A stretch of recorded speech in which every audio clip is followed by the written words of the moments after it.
Good evening, everyone. Welcome to the Women in Political Leadership series, streaming to you live from Ghana and also Zambia today. We'll find out more about that today.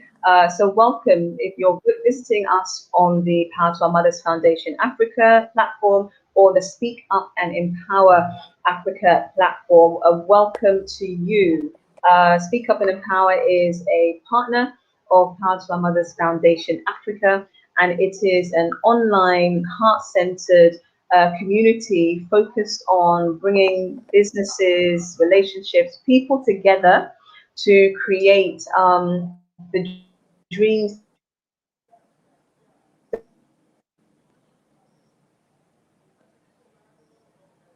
that they would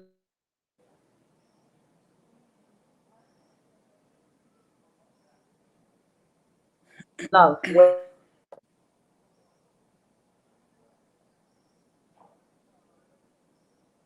Wherever. Excuse me.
Greetings all. Apologies about that.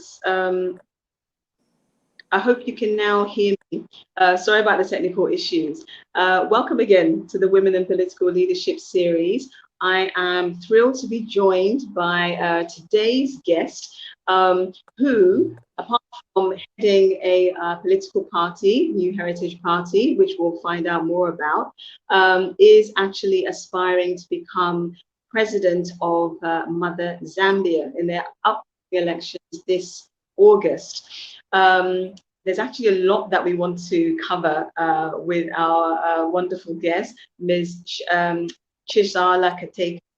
So rather than go through a whole list of her accolades, of which there are many, I would actually just like to introduce Ms. Kateka to you all. So please do give her a warm virtual welcome to the platform. Sister Chishala, welcome to Women in Political Leadership series. Thank you for joining us. Thank you very much for inviting me to this program. My pleasure. It's wonderful that another one of our mothers and mother figures is stepping up to lead politically, especially in this day and age where we tend to think that, well, at least some tend to think that politics is not really for us. So thank you very much for being here. Please do tell us a little bit about yourself. And as I mentioned briefly to the viewers, that Ms. Kateka, she is the president of the New Heritage Party. So if you can let us know a little bit about your background and the party that you are leading. Okay, definitely will do. As Na said, my name is Chishala Kateka. I am a very, very passionate Zambian and one that feels that our country can do much, much better than we have been doing. So every time we have elections, you get the impression that, okay, so this president that is coming on board is now going to take us, to lift us up to where we ought to be. But, we have one disappointment after another. But let me talk a little bit about myself. I Thank you. studied economics from the University of Zambia, but after that, I studied accountancy because I didn't feel equipped for life after studying economics. So I'm a fellow chartered accountant, spent most of my life um, in the corporate world. I've done a number of things. I've worked with Deloitte, Haskins and Sells in Zambia and in Botswana. And then after that, I went into consultancy work. I did consultancy work for the government of Zambia as well as for the World Bank. I managed a company called Kafue Textiles. At the time, it was the largest integrated textile company in sub-Saharan Africa. And then I managed an internet service provider. So I've done so many diverse things. I have also managed what was called the Economic Diversification Task Force. And I retired in 2014 and sat on boards and sat on various boards. I chaired the Competition Commission in Zambia, as well as Barclays Bank, now known as ABSA. I was chairman of that board during the transition. So basically that's where I am at. Now in 2001, I actually did join politics there in the Heritage Party. We've just renamed it to New Heritage Party. It was set up by a former president of this country, and I joined. I was the chairman of the finance committee of the Heritage Party. He retired in 2019, and I took over the running of that party from then. And here I am. Yeah. Wonderful. That's a great intro. So quite, I guess, varied backgrounds.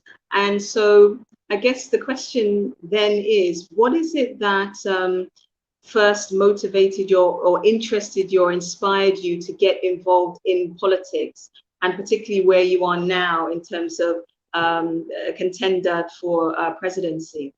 Yeah. So in the year 2000, when I was managing that company, the Kafue Textile one that I was talking about, Yes. I actually had to move into a different town, and I saw how the government did not manage well the two companies in that town. And so I saw how the mismanagement of government of certain institutions led to people suffering then. So I joined politics then because of what I saw happening then. I also I've spent most of my life in the corporate world, but I came to a realization that everything that we do is affected by governance issues, by the politicians, and by what goes on there, the decisions that they make. And when they make the wrong decisions, the people suffer. And I've seen that constantly from that time. We've had governments that have really, really taken us down the wrong path. And I realized that part of the problem is because, in fact, most of the problem is because the right people don't step up to the plate. You know, the people that should keep away, because we perceive politics to be a dirty game, and Yes. and therefore we leave it to people that should have no business running government. You know, we really leave it up to people that some of them are totally clueless. And then we talk about these things from the background, from the comfort of our homes, while we are living comfortably. But who's going to speak for the poor people? Who's going to do things for, you know what I mean, Yes. for Person. for the underprivileged and for those that can't speak for themselves? Sorry, I have a flu, so I keep getting hot and cold. So you just have to bear with me. Yeah. No, that's okay. Sorry. So I thought to myself, we've talked hard and long about what goes on in the governance issues, but we really stay away. And I Mm-hmm. know that a lot of the people that are in the corporate world can actually make a big difference if they moved over into the political arena. Now, I also know that a lot of people feel intimidated by politicians and Yes. and and politics, because people will call you names, people will say all sorts of things about you, they will give you a tag that you shouldn't have. But I think that when our forefathers, the first, the Nkurumas and the Kaundas, and then when they did this, they did Mm-hmm. it for everybody, for the sake of the African people, getting Yeah. independence, etc. The thing that we have to realize is that with our backgrounds, I'm talking about my generation going down, with Okay. we have been more equipped than they were. We know a lot more. We are more educated. We are more exposed. I mean, I'm comfortable sitting in a boardroom in New York, but I'm also Mm-hmm. comfortable in the village. So we've got this, I think we've got the best exposure to be able to take Africa. In my Mm-hmm. case, my part of Africa is Zambia, Yes. to take it where it needs to go. I mean, we can do this. No, that's you raised a lot of points there. It's true in terms of the stigma or the perception that we have that politics is a dirty game. I'm not sure how it is in Zambia, but I think to a certain extent that there is data to show why some of us would feel that way in terms of not just the name calling, but how it can get very dangerous for some, the men and the women. Yeah. But we'll come on to why we still think that it's important to encourage more women into the political arena. We have a question from the floor that would be wonderful if you could share your thoughts in. One of our viewers is asking, Ma, when you're elected as president of Zambia, what will you do for the mothers, the women, in your first 2 years in office? So we have a situation. I'll start by explaining what the situation is like in Zambia. We have a situation where um, the women are basically, by and large, the breadwinners, because most of our industries have been run down. Therefore, a lot of the main folk are not working. So it's the women that are trying to make ends meet. They're out on the streets from 6 in the morning to whatever time, 10 o'clock at night, just to make ends meet so that they can feed their families and send their children to school, etc., etc. Yes. The situation in Zambia may not be the same as in other places. How do we help the women? Mm-hmm. So there's a lot of talk about women empowerment. You get them to form groups and you empower them so that they can do something that Yeah. that will add value to their lives. But in Zambia, the situation is so dire that we need to get the men back to work. In fact, we need to get the nation back to work. There are a lot of people that are not working. So when you get the men back to work, you are also helping the women, because you're taking a lot of the load off them, if you see what I mean. I mean, I do. I'm Yes. looking at the women, and the pressure on them is so intense. It's not just the financial aspect, it's also the social aspect, in that when the men are not working, there's a lot Yeah. of quarrelings in the home, and a lot of lack of Absolutely. self-esteem, and gender-based violence. The men are so frustrated, they're spending a lot of time drinking. So Mm. we have a lot of things to sort out. And the reason that we have, personally, that I have decided to do something about this is because I see the harder aspect of this is a man will come and say, we need to sort out the economy. a woman is going to look at the softer issues as well, which is what we intend to do. I see the women, as a matter of fact, most of the people that are supporting us are the women, because they're saying, Ma, we are tired. We are tired. The women are tired. So yeah, a lot of our programs are aimed not just at the women and the youth, but across the board, because our situation demands that we look at everyone. Absolutely. I think it's very interesting what you say. I've not heard it put that way before, in terms of usually I think that how things are presented is that the men are working very hard. I don't judge that the men are working hard, but in terms of them not having jobs and that being the extra strain on the home, which the women are then picking up, I think that is crucial. I think we could understand It's why. reality. Yeah, that why, like how many stressful situations that can lead to. And so what you're saying is, by getting the men back to work, that relieves the pressure on the women, yes, and the family. Absolutely. That does make sense. And of course, as a president, you would be interested in looking across the board to help everyone. Because whenever we're out there, we have people saying, Mom, what are you going to do for us, the youth? What are you going to do for us, the men? What are you going to do for us, the women? But this situation we are in as a country is affecting it's across the board.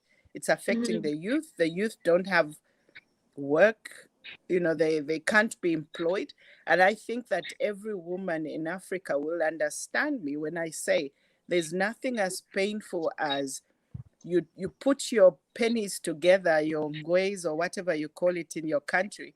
You take your child to school, they go through secondary school, they go through tertiary education, and then they come home and you're just staring at each other, and you start feeding your educated, now grown up child. You know what I'm saying? Because you're thinking, absolutely, when this they don't have person anything. comes, that when this person is finished school, he or she will get a job and make my load lighter. But it's not happening. It's not happening. So for us in Zambia, it might be different elsewhere in Africa, but for us in Zambia, it's very dire. We have a government who took us from a very good, we had very good economic indicators, 2011, and this party came in and we have gone down very, very rapidly. Very, very, it's scary. Really? It's very scary, very scary. And they want to come back. Okay. Well, it's good to hear from that. I just go back to the point of the women and the men, because I think definitely in Ghana, and I think some other areas in Africa, but if I speak of Ghana, we have this proverb that you educate a man, you educate an individual, you educate a woman, and you educate a nation. So in terms of looking at the impact or the spread or the ripple effect that comes from that is caused, I guess, by women, because we birth children, a generation. How does that fit in with your goal in terms of looking at what legacy, what heritage you create in Zambia for the future generations to come? So it's a good question that you ask. We're called the Heritage Party because we are asking Zambians the question, what sort of a heritage are we leaving for our children and children's children, our posterity? And because if we continue along the trajectory we are going on, we are really not helping our children, both girls and boys.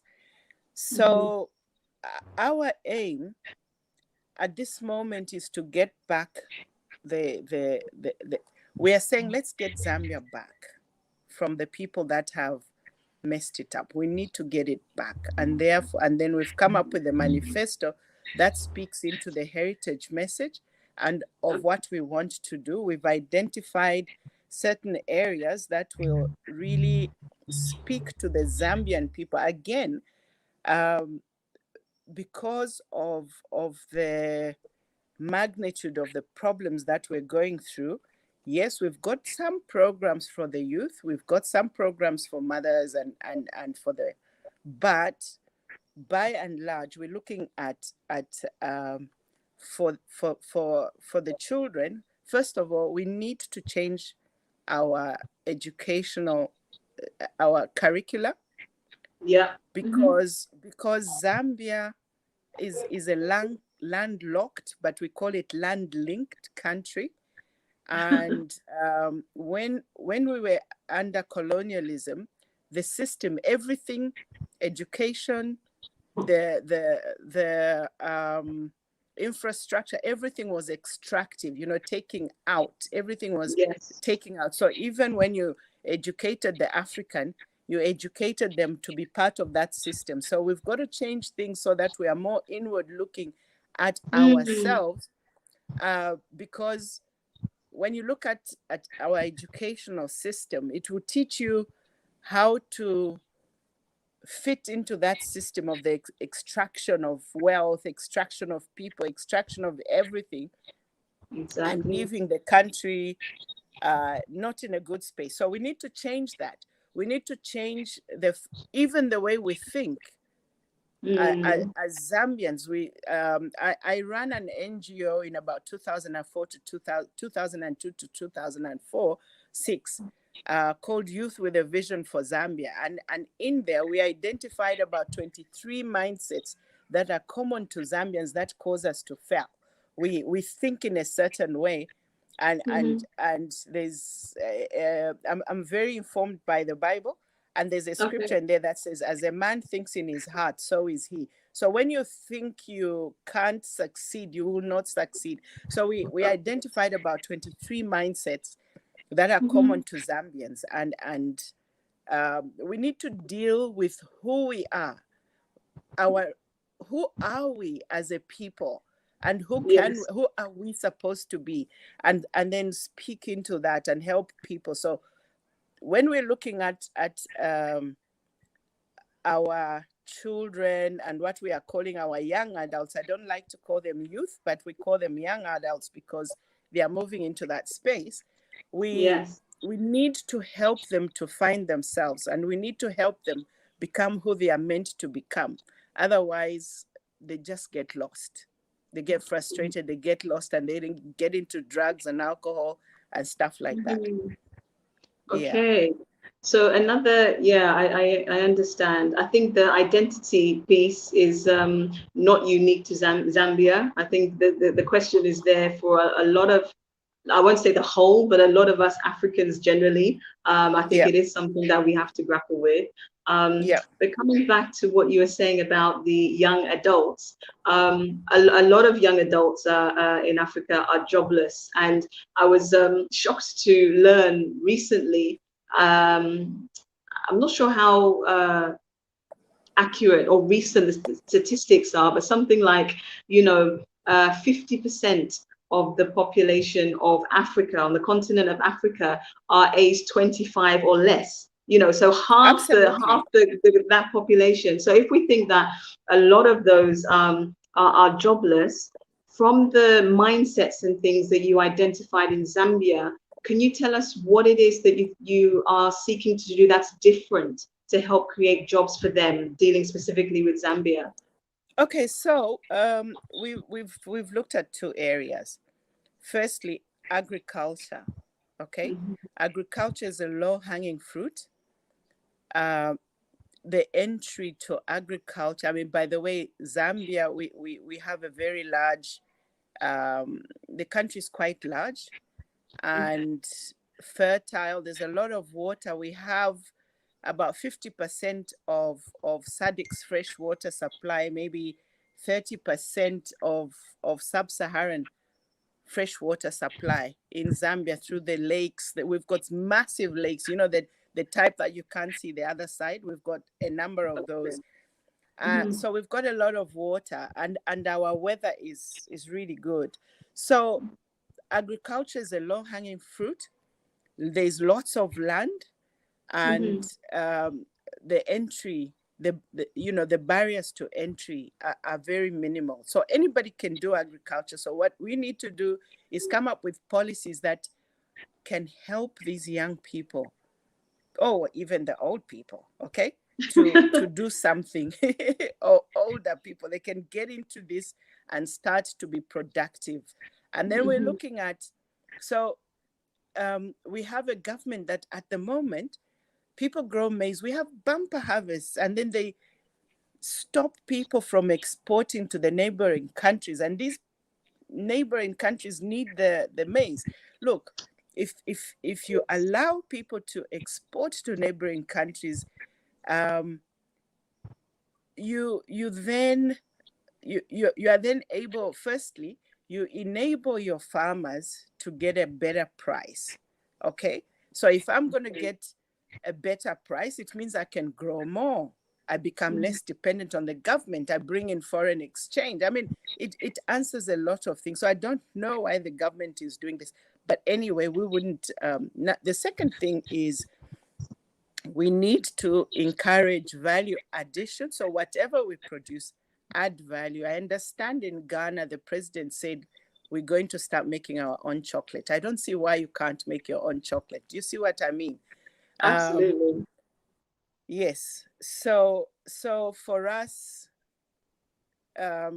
if we do value addition, that means we create jobs. It's one of the ways we can create jobs, and more foreign exchange than has been the case before. That's one of them. That for the young adults, again, when they leave school, even if they have to go to, they're going to university, they have a long waiting period, but most of them don't make it because there's so many. Actually, for Zambia, we're talking about 70% young people rather than 50%. So we've got, so there's what we call national service. And we think that we need to reintroduce the young people going to a gap year or gap 2 years in this case, because there are so many of them. Get them to go to national service, let them become productive, let them go and learn discipline, do you know what I mean? We can deal with some of these issues. Yes, let's become practical. We've got a massive human resource out there that we need to get to work. And Absolutely. We can get them to work in whatever field. So, that's what we're thinking of. But in terms of education, we must learn we must start to produce young people whose minds are geared towards Zambia or Africa, if you like, and where Africa is going. Not the complaining that we've had. We've always been complaining about, we've been colonized. Dude, that is 56 years ago, 57 years ago, we were colonized. We passed that. Can we now move forward? And we've got so many brilliant minds in Africa. We've got so many young people that can innovate and do a whole lot of things, and we're not giving them the space to do what they're supposed to do. So that's what we're thinking that we need to do.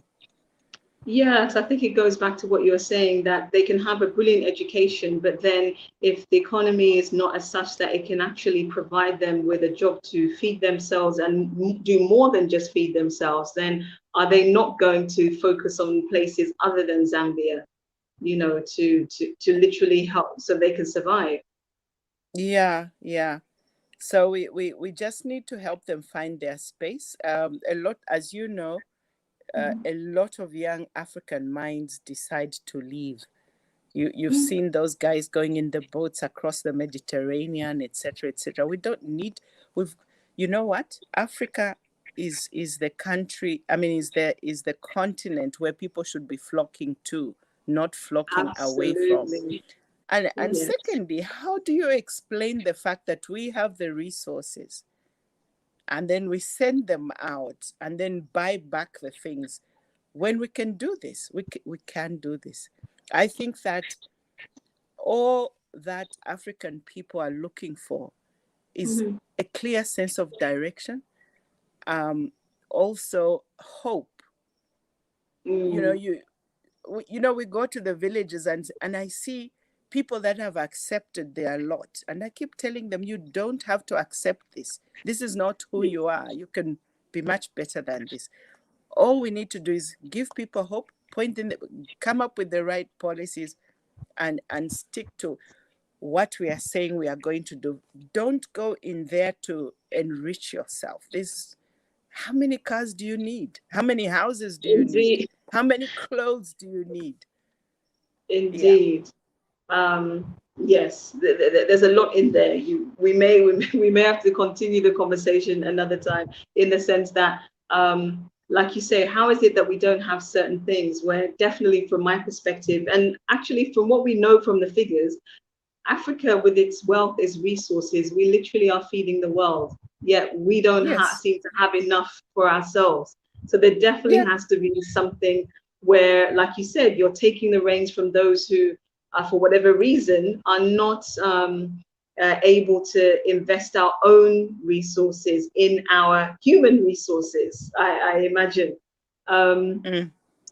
And so when it comes to, because for those of you, in case you're just joining, one of the reasons we have this discussion, open conversation, is acknowledging the fact that there's a huge underrepresentation of women in the political arena, which on one hand really does not make sense when we acknowledge that as women, we form at least 51% of the global population. So, we represent most of the population, but far less than, half of those who are actually in politics. So the stigma and everything aside, Sister Chishala, do you have any tips or suggestions? What would you offer as a word of encouragement to our fellow sisters as to the need for them to become involved in politics at some level?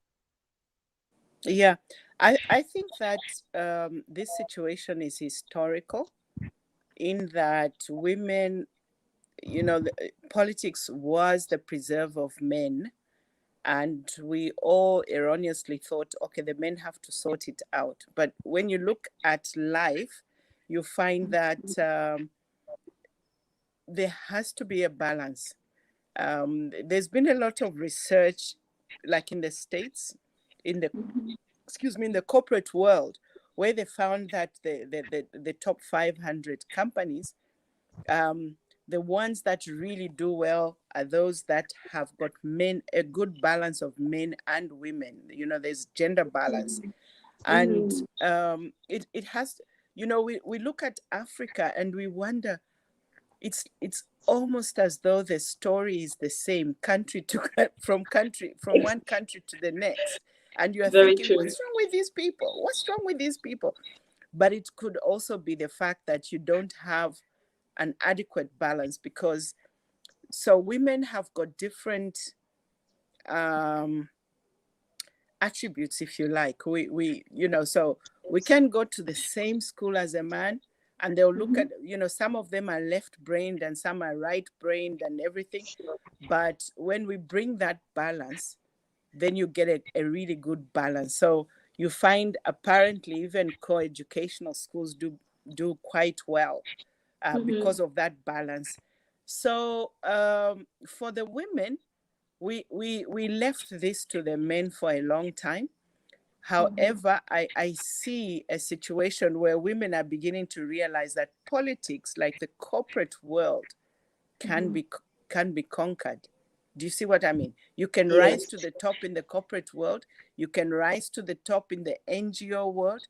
And now, suddenly, it has hit all of us that you can actually rise to the top in the political world. And so we've started to make forays into this political world and setting out to do that. But I would like to say to the women that you need to be very sure about what you want to do. Of course it's not easy. It's not easy even for the men. There's a lot of stuff that is going on in politics. There's a lot of machinations. There's a lot of competition. But what my advice to everyone is, try and do at every moment in time when you are faced with a decision, always do the right thing. It's the safest place to be. Do the right thing.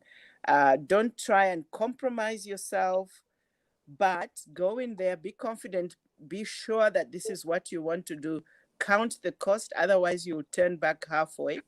And you'll be amazed at how not so difficult it is.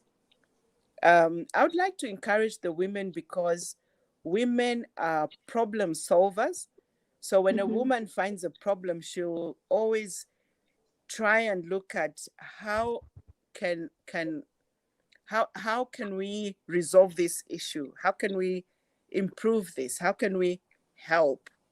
And also, most women tend to be compassionate. So in addition to the knowledge that the woman has, the training that the woman has, and I'm talking about academically, you find that a woman has got that, maybe you want to call it a sixth sense. You also have other attributes that you bring to the table. Yeah.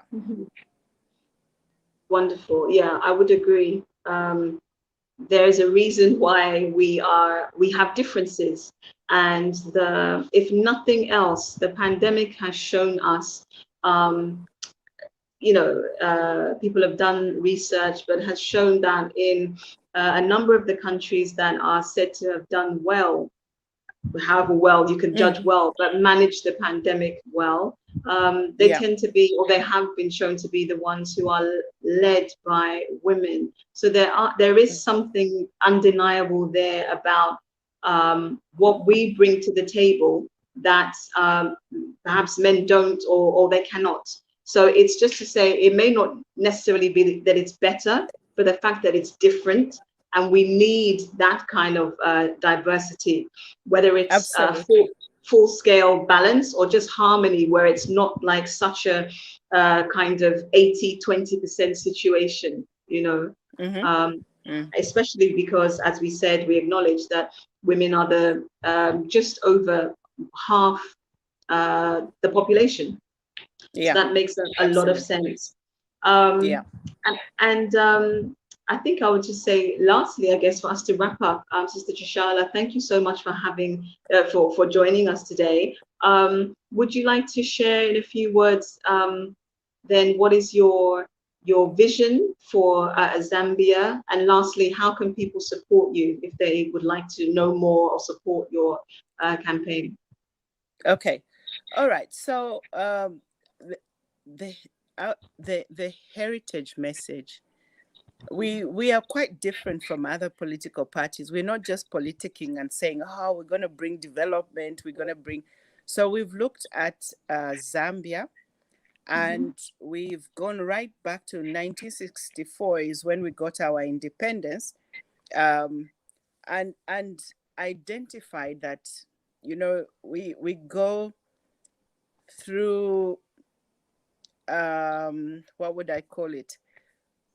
A country goes through, how should I put it? I'm just trying to find the right words. So when a country gets independence, it goes through certain stages, right? And when you're at a certain stage, you need a certain response to where you are. Okay. So for example, in Zambia, before 1964, we were in the colonial times.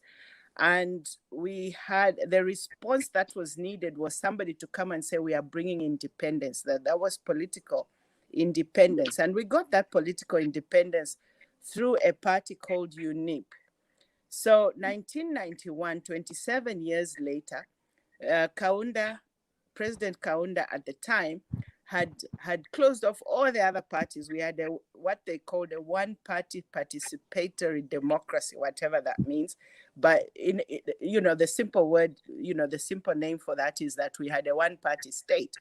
So the response to that was another party that came and said movement for multi-party democracy, because that's what we needed at that time.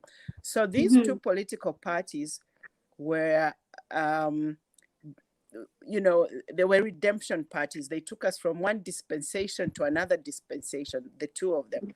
When this party that's in power now, it's called the Patriotic Front, came into power, they came in because they came in. You know what I'm saying? They didn't come to say, we are taking you from colonialism to independence, or from one party to whatever. So we have sort of been going round and round and round. Now, when you look at a stool, it has got three legs. So we needed our independence, we needed our democracy, and now we need our economic independence. And that is what the Heritage Party is coming to do. We are saying, here's a country that is so rich. We've got so many minerals. We've got loads of land. We've got serious trees that when you sell, we've got loads of water. I mean, we are disgustingly wealthy, a wealthy nation, but the people are disgustingly poor. The two are not speaking to each other. And we are saying, when we were given this land by God, he gave, this is our heritage. This is what he has left for us, but it's for the Zambian people. But the Zambian people do not partake of their heritage. So we are saying we need to marry the Zambian people and their wealth so that they partake of their heritage. And that speaks to our name. So that is what we want to leave the Zambian people, the third leg of independence. So heritage is the third leg of independence, and it's speaking into the financial aspect of this, economic independence. Yeah. How can people help us? Yes.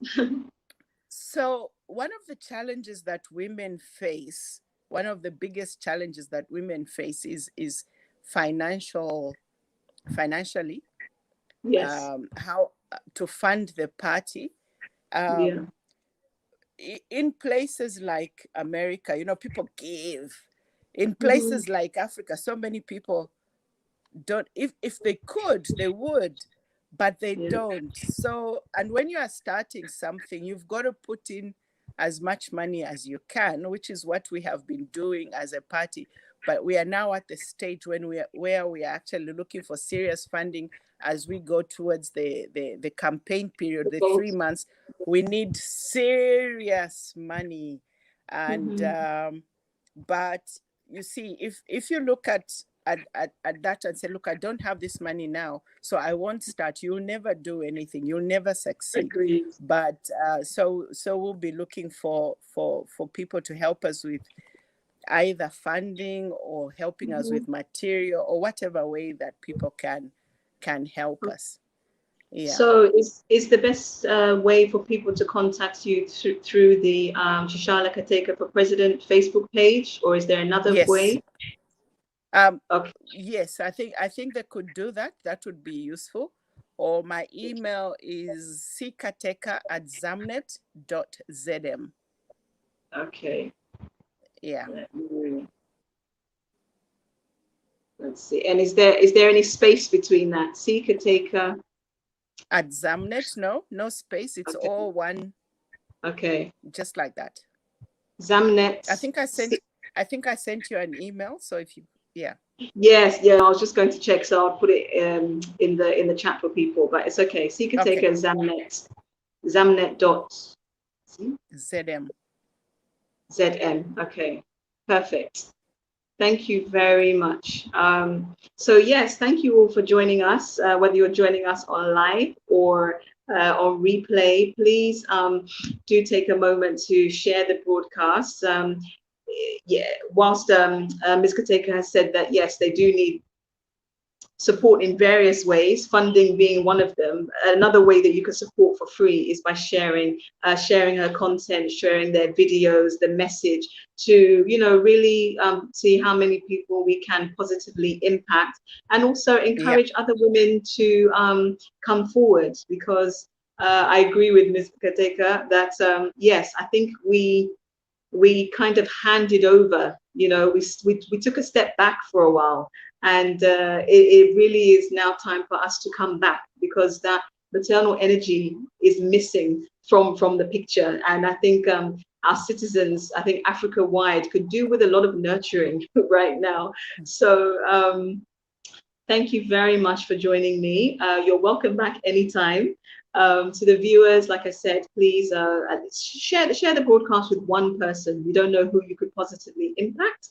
Other than that, I'm Na Amele Santiamar, signing off until next week at 6 p.m. GMT. So enjoy the rest of your day, whichever part of the world you are in. Thanks again, Ms. Kateka. Thank you for having me. Absolute pleasure. All the best.